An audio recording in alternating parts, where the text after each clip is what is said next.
ನೀವು ಮೇಲ್ಗಡೆ ಏನು ಬಸವಣ್ಣವರ ಒಂದು ಮೂರ್ತಿಯನ್ನ ನೋಡಿದ್ರಿ, ಅದರ ಕೆಳಗಡೆನೆ ಬಸವಣ್ಣವರಿಗೆ ಸಂಬಂಧಿಸಿದಂತಹ ಒಂದು ಮ್ಯೂಸಿಯಂ ಇದೆ. ಅಲ್ಲಿ ಅವರ ಜನನ ಹಾಗೆ ಉಳಿದಂತ ವಿಷಯಗಳ ಕುರಿತಾದಂತ ಒಂದು ಮ್ಯೂಸಿಯಂ ಇದೆ. ಆ ಮ್ಯೂಸಿಯಂ ಅನ್ನ ನೋಡ್ಕೊಂಡ್ ಬರೋಣ ಅಂತ ಬರಿ.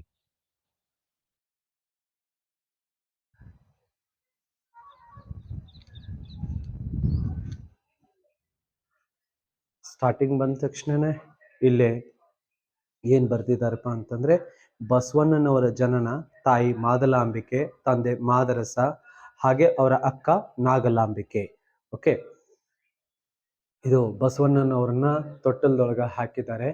ಓಕೆ, ಇವರ ಬಸವಣ್ಣವ್ರ ತಂದೆ ಮಾದರಸ, ತಾಯಿ ಮಾದಲಾಂಬಿಕೆ, ಅಕ್ಕ ನಾಗಲಾಂಬಿಕೆ.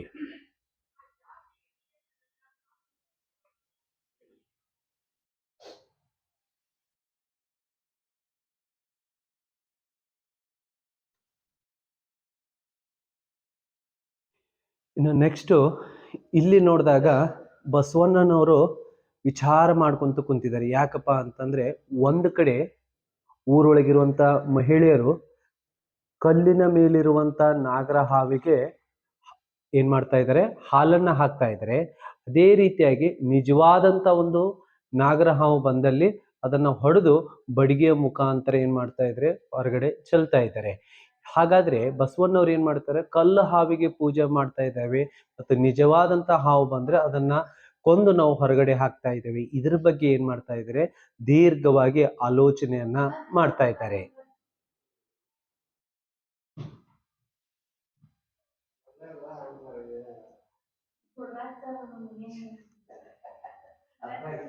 ಆಮೇಲೆ ಇನ್ನೊಂದು, ಈ ಕಡೆ ಒಂದು ಚಿತ್ರವನ್ನ ನೋಡಿದ್ರಿ, ಈ ಬಸವಣ್ಣವರ ಕಾಲದಲ್ಲಿ ಒಂದು ಅಸ್ಪೃಶ್ಯತೆ ಅನ್ನುವಂಥದ್ದು ಬಹಳಷ್ಟು ಇತ್ತು.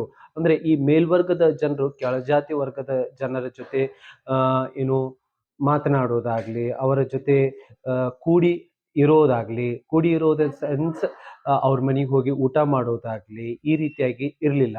ಸೊ ಇದೊಂದು ಅಸ್ಪೃಶ್ಯತೆಯ ಒಂದು ಚಿತ್ರನೂ ಹೌದು.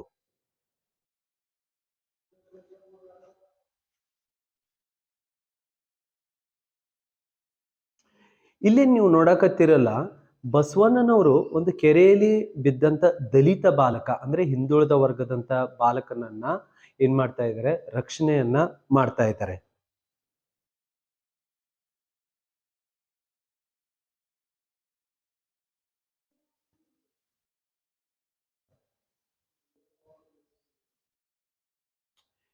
ಇಲ್ಲಿ ನೋಡ್ರಿ, ಬಸವಣ್ಣನವರು ಮೂಲತಃ ಬ್ರಾಹ್ಮಣ ಕುಟುಂಬದವರು.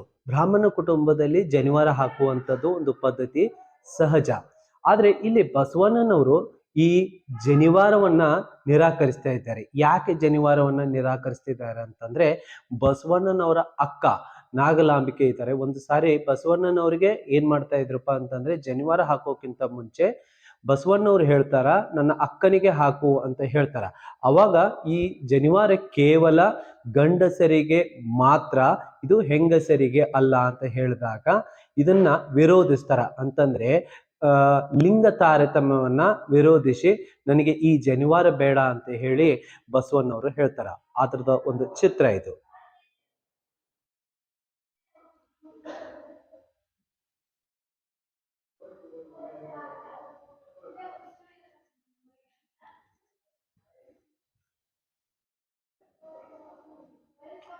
ನಾನು ನಿಮ್ಗೆ ಈ ಹಿಂದ್ಗಡೆ ಚಿತ್ರದಲ್ಲಿ ಹೇಳಿದೆ ಏನಪ್ಪಾ ಅಂತಂದ್ರೆ, ಜನಿವಾರ ಹಾಕೋದನ್ನ ನಿರಾಕರಿಸಿ ಮುಂದೆ ಏನ್ ಮಾಡ್ತಾರಪ್ಪ ಅಂತಂದ್ರೆ, ಬಸವಣ್ಣನವರು ಕೂಡಲ ಸಂಗಮಕ್ಕೆ ಬಂದು ಏನ್ ಮಾಡ್ತಾರಪ್ಪ ಅಂತಂದ್ರೆ, ಅಲ್ಲೇ ಅವರು ಅಭ್ಯಾಸವನ್ನ ಮಾಡ್ತಾರ ಮತ್ತು ಅಲ್ಲೇ ಧ್ಯಾನವನ್ನ ಮಾಡ್ತಾರ.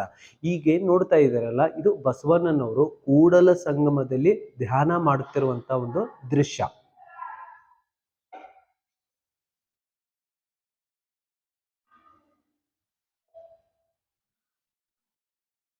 ಓಕೆ, ಇಲ್ಲೇ ಒಂದು ಮದುವೆ ಕಾರ್ಯಕ್ರಮ ನಡೀತಾ ಇದೆ. ಇಲ್ಲಿ ಬಸವಣ್ಣನವರು ಗಂಗಾಂಬಿಕೆಯೊಂದಿಗೆ, ಅಂದ್ರೆ ಬಸವಣ್ಣನವರ ಹೆಂಡತಿ ಯಾರಪ್ಪ ಅಂತಂದ್ರೆ ಗಂಗಾಂಬಿಕೆ, ಅವರೊಂದಿಗೆ ವಿವಾಹವನ್ನ ಮಾಡಿಕೊಂಡಿದ್ದಾರೆ. ಅದರ ಒಂದು ದೃಶ್ಯ ಇದು.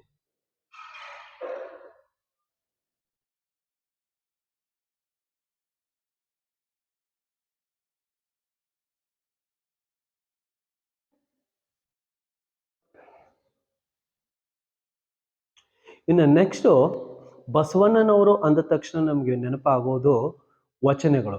ಕಳಬೇಡ ಕೊಲಬೇಡ ಹುಸಿಯ ನುಡಿಯಲು ಬೇಡ ಅಂತ ಹೇಳಿ ನಾವು ಎಲ್ಲರೂ ವಚನವನ್ನ ಕೇಳಿದ್ದೀವಿ. ಒಂದು ಸಾರಿ ಏನಾಗ್ತದಪ್ಪ ಅಂತಂದ್ರೆ ಕಳ್ಳರನ್ನ ಬಂಧಿಸ್ತಾರೆ. ಬಂಧಿಸಿ ಅವರಿಗೆ ಶಿಕ್ಷೆಯನ್ನ ನೀಡ್ಲಿಕ್ಕೆ ಚಾಲೂ ಮಾಡ್ತಾರೆ. ಅವಾಗ ಬಸವಣ್ಣನವರು ಹೇಳ್ತಾರ, ಶಿಕ್ಷೆ ನಾವು ನೀಡೋದು ಅಲ್ಲ, ಆ ದೇವರೇ ನೀಡ್ತಾನ, ಅವರನ್ನ ಶರಣರಂತೆ ಕಾಣಬೇಕು, ಹಾಗೆ ಅವರ ಮನಸ್ಸನ್ನ ಪರಿವರ್ತಿಸಬೇಕು ಅಂತ ಹೇಳಿ ಬಸವಣ್ಣನವರು ಹೇಳ್ತಾರ. ಇಲ್ಲಿ ನೀವು ನೋಡ್ತಾ ಇದ್ದೀರಲ್ಲ, ಇಬ್ರು ಹಿಡಿದಿದ್ದಾರಲ್ಲ, ಆ ವ್ಯಕ್ತಿ ಕಳ್ಳ. ಆತ ಕಳ್ಳ ಸಿಕ್ಕೊಂಡಾಗ ಎಲ್ಲಿ ಸಿಕ್ಕೊಂಡಿರ್ತಾನಂತಂದ್ರೆ ಶರಣರ ಮನೆಗೆ ಬಂದು ಕಳ್ಳತನ ಮಾಡ್ತಿರ್ಬೇಕಾದಾಗ ಬಸವಣ್ಣನವರು ಹೇಳ್ತಾರ, ನೀವು ಆತನಿಗೆ ಶಿಕ್ಷೆಯನ್ನ ನೀಡಬೇಡ್ರಿ, ಅವರನ್ನ ಅಂದ್ರೆ ಕಳ್ಳರನ್ನ ಶರಣರಂತೆ ನೀವು ಕಾಣಬೇಕು, ಕಂಡು ಅವರ ಮನಸ್ಸನ್ನ ಪರಿವರ್ತನೆ ಮಾಡ್ಬೇಕಂತ ಹೇಳಿ ಬಸವಣ್ಣನವರು ಹೇಳಿದ್ದಾರೆ.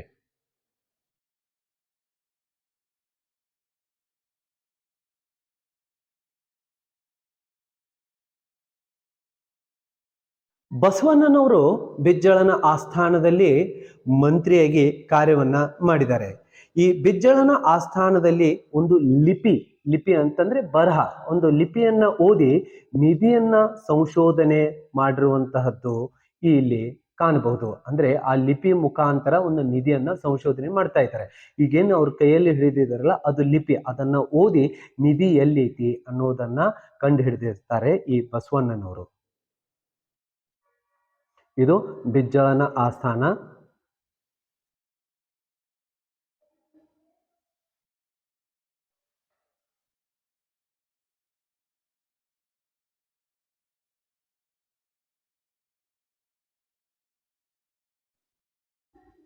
ಓಕೆ, ಇಲ್ಲಿ ಬಸವಣ್ಣನವರು ನಂತರ ಒಬ್ಬರು ಸ್ವಾಮೀಜಿಯವರು ಇಲ್ಲಿ ಊಟಕ್ಕೆ ಕುಂತಿರುವಂತಹ ದೃಶ್ಯ ಇದೆ. ಅಂದ್ರೆ ನಾನು ಬಸವಣ್ಣವರ ಕಾಲದಲ್ಲಿ ಏನಾಗಿತ್ತಪ್ಪ ಅಂತಂದ್ರೆ ಜಾತಿ ಒಂದು ಭೇದ ಭಾವನ ಮಾಡ್ತಾ ಇದ್ರು. ಹಾಗೆ ಕೆಳವರ್ಗದ ಜನರೊಂದಿಗೆ ಒಂದು ಏನಾಗ್ತಿದ್ರು, ಮಾತುಕತೆ ಆಗಿರಲಿ, ಅವ್ರ ಮನೆಗೆ ಹೋಗೋದಾಗ್ಲಿ, ಅವರ ಜೊತೆ ಊಟ ಮಾಡೋದಾಗ್ಲಿ ನಿಷೇಧಿಸ್ತಾ ಇದ್ರು. ಆದ್ರಿಂದ ಬಸವಣ್ಣನವರು ಏನ್ ಮಾಡಿದಾರಪ್ಪ ಅಂತಂದ್ರೆ ದಲಿತರೊಂದಿಗೆ, ದಲಿತರು ಅಂತಂದ್ರೆ ಹಿಂದುಳಿದಂತಹ ಜನಾಂಗ, ಅವರ ಮನೆಗೆ ಹೋಗಿ ಸಹಭೋಜನ, ಅಂದ್ರೆ ಸಹಭೋಜನ ಅಂತಂದ್ರೆ ಅವರ ಜೊತೆಗೇನೆ ಕೂತ್ಕೊಂಡು ಊಟ ಮಾಡುವಂಥದ್ದು, ಇದು ನೀವು ನೋಡ್ತಾ ಇದ್ದೀರಿ. ಇದು ಏನಪ್ಪಾ ಅಂತಂದ್ರೆ ದಲಿತರೊಂದಿಗೆ ಸಹಭೋಜನ ಮಾಡುತ್ತಿರುವಂತಹ ಬಸವಣ್ಣನವರು.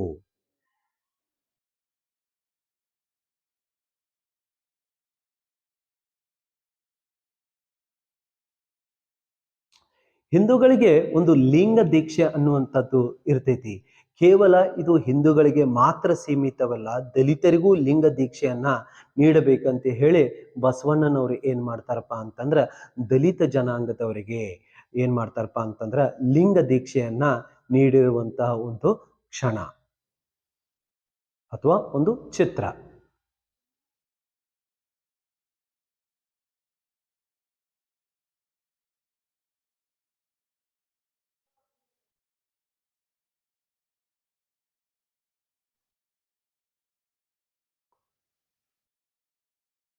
ನೋಡ್ರಿ, ಬಸವಣ್ಣನವರು ತಮ್ಮ ತಲೆಯ ಮೇಲೆ ಒಂದು ಚಪ್ಪಲ್ ಅಂತ ಹೇಳಿ ನಾವು ಆಡು ಭಾಷೆಯಲ್ಲಿ ಹೇಳ್ತೇವೆ, ಇದನ್ನ ತಲೆಯ ಮೇಲೆ ಇಟ್ಕೊಂಡಿದ್ದಾರೆ. ಯಾಕೆ ತಲೆಯ ಮೇಲೆ ಬಸವಣ್ಣನವರು ಈ ಆ, ಆಡು ಭಾಷೆಯಲ್ಲಿ ಹೇಳುವ ಹಾಗೆ ಚಪ್ಪಲನ್ನ ನಾವು ಯಾಕೆ ಇದನ್ನ ತಲೆ ಮೇಲೆ ಬಸವಣ್ಣವರು ಇಟ್ಕೊಂಡಿದ್ದಾರೆ ಅಂತಂದ್ರೆ, ಹರಳೆಯ ಅನ್ನುವಂಥವ್ರು ತಮ್ಮ ತೊಡೆಯ ಭಾಗದ ಚರ್ಮದಿಂದ, ಇಲ್ಲಿ ಬಾಜು ಇದಾರಲ್ಲ ಇವರೇ ಹರಳಯ್ಯ, ಆ ದೋತ್ರದೊಳಗೆ ನಿಮ್ಗೆ ಕೆಂಪಗೆ ರಕ್ತ ಕಾಣ್ತಾ ಇದೆ.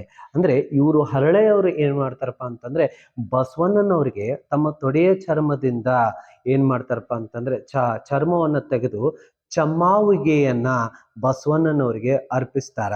ಅಂದ್ರೆ ನಾನು ಚಪ್ಪಲ್ ಅಂತ ಹೇಳಿದ್ನಲ್ಲ, ಅದನ್ನ ಅವರು ಚಮ್ಮಾವಿಗೆ ಅಂತ ಹೇಳಿ ಕರೆಸ್ತಾರ.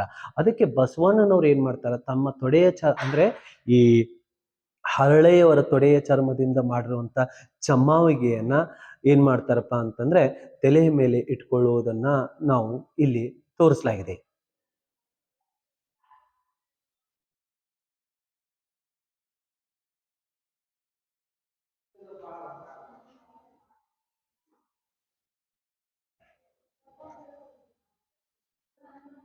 ಬಸವಣ್ಣನವರು ಅಂದ ತಕ್ಷಣ ನಮ್ಗೆ ನೆನಪು ಬರೋದು ಅನುಭವ ಮಂಟಪ.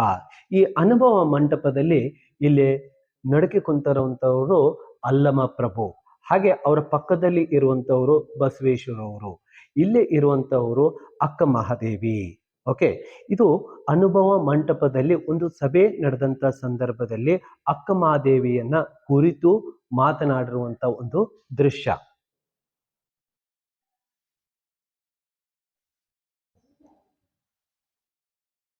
ನಾನು ಆಗ್ಲೇ ಹೇಳಿದ ಹಾಗೆ ಬಸವಣ್ಣನವರ ಕಾಲದಲ್ಲಿ ಅಸ್ಪೃಶ್ಯತೆ ಅನ್ನುವಂಥದ್ದು ತುಂಬಿ ತುಳುಕಾಡ್ತಾ ಇತ್ತು. ಅದಕ್ಕೆ ಈ ಅಸ್ಪೃಶ್ಯತೆಯನ್ನ ಹೇಗಾದರೂ ಮಾಡಿ ನಿವಾರಣೆಯನ್ನ ಮಾಡಬೇಕಂತ ಹೇಳಿ ಒಬ್ಬ ದಲಿತ ಯುವಕನಿಗೆ, ಯಾರು ದಲಿತ ಯುವಕನಿಗೆ ಬ್ರಾಹ್ಮಣ ಕನ್ಯೆಯನ್ನ ಕೊಟ್ಟು ಮದುವೆ ಮಾಡುವುದು. ಇದರಿಂದ ಏನಪ್ಪಾ ಅಂತಂದ್ರೆ ಅಸ್ಪೃಶ್ಯತೆಯನ್ನ ನಿವಾರಣೆ ಮಾಡಲಿಕ್ಕೆ ಇದು ತೆಗೆದುಕೊಂಡಂತ ಒಂದು ನಿರ್ಧಾರ.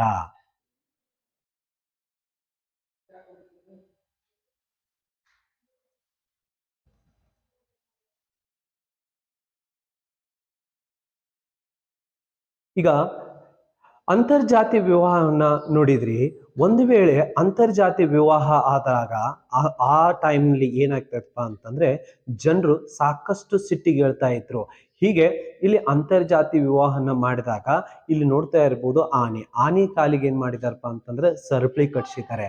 ಇಲ್ಲಿ ಏನ್ ಮಾಡ್ತಾ ಇದ್ರಪ್ಪ ಅಂತಂದ್ರೆ ಅಂತರ್ಜಾತಿ ವಿವಾಹದ ಮಾಡಿದ್ರೆ ಆ ವಧುವರರನ್ನ ಏನ್ ಮಾಡ್ತಾ ಇದ್ರಪ್ಪ ಅಂತಂದ್ರೆ ಆನೆ ಕಾಲಿಗೆ ಕಟ್ಟಿ ಅವರನ್ನ ಎಳೆದುಕೊಂಡು ಹೋಗ್ತಾ ಇದ್ರು. ಇದು ಇಷ್ಟೊಂದು ಘೋರವಾದಂತ ಶಿಕ್ಷೆಯನ್ನ ಅವಾಗಿನ ಕಾಲದಲ್ಲಿ ನೀಡ್ತಾ ಇದ್ರು.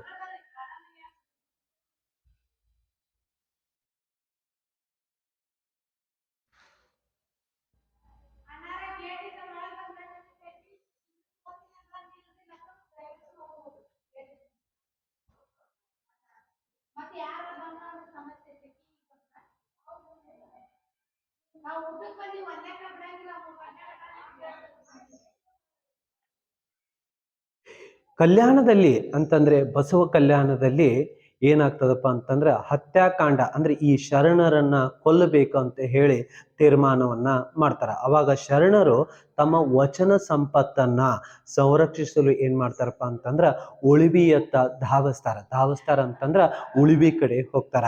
ಅದಕ್ಕೆ ಧಾರವಾಡದಲ್ಲಿರುವಂತ ಉಳಿವಿ ಬಸಪ್ಪನ ಗುಡಿನೂ ಒಂದು, ಯಾಕಂತಂದ್ರೆ ಅದೇ ಶರಣರು ನಿರ್ಮಾಣ ಮಾಡಿರುವಂಥದ್ದು. ಹಾಗೆ ಇನ್ನೊಂದು ಮುಖ್ಯವಾಗಿರುವಂತ ಉಳಿವಿ ಬಸವೇಶ್ವರ, ಆ ಕಡೆ ಏನ್ ಮಾಡ್ತಾ ಇದ್ದಾರಪ್ಪ ಅಂತಂದ್ರೆ ಈ ಎಲ್ಲಾ ಶರಣರು ತಮ್ಮ ವಚನ ಸಂಪತ್ತನ್ನ ಅಂದ್ರೆ ವಚನಗಳನ್ನ ಬರ್ದಿರೋದು. ಇಲ್ಲಿ ನೋಡ್ತಾ ಇದಾರಲ್ಲ ತಾಳೆಗರಿಯಲ್ಲಿ ವಚನವನ್ನ ಬರ್ದಿದ್ದಾರೆ. ಅವನ್ನೆಲ್ಲವನ್ನ ಉಳಿಸ್ಬೇಕಂತ ಹೇಳಿ ಉಳಿವಿ ಕಡೆ ಏನ್ ಮಾಡ್ತಾ ಇದ್ದಾರಪ್ಪ ಅಂತಂದ್ರೆ ಈ ಶರಣರು ಹೋಗ್ತಾ ಇದ್ದಾರೆ.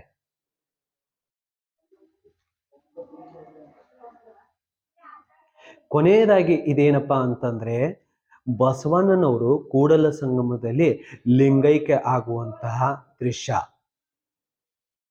ಇದು ಹಿಂದ್ಗಡೆ ನೀವು ನೋಡ್ತಾ ಇದ್ದೀರಲ್ಲ, ಇದು ಕೂಡಲ ಸಂಗಮ. ಇಲ್ಲಿ ಏನಾಗಿದ್ದಾರಪ್ಪ ಅಂತಂದ್ರೆ ಬಸವಣ್ಣನವರು ಲಿಂಗೈಕ್ಯ ಆಗಿದ್ದಾರೆ. ಅದರದ್ದು ಒಂದು ದೃಶ್ಯ ಇದು.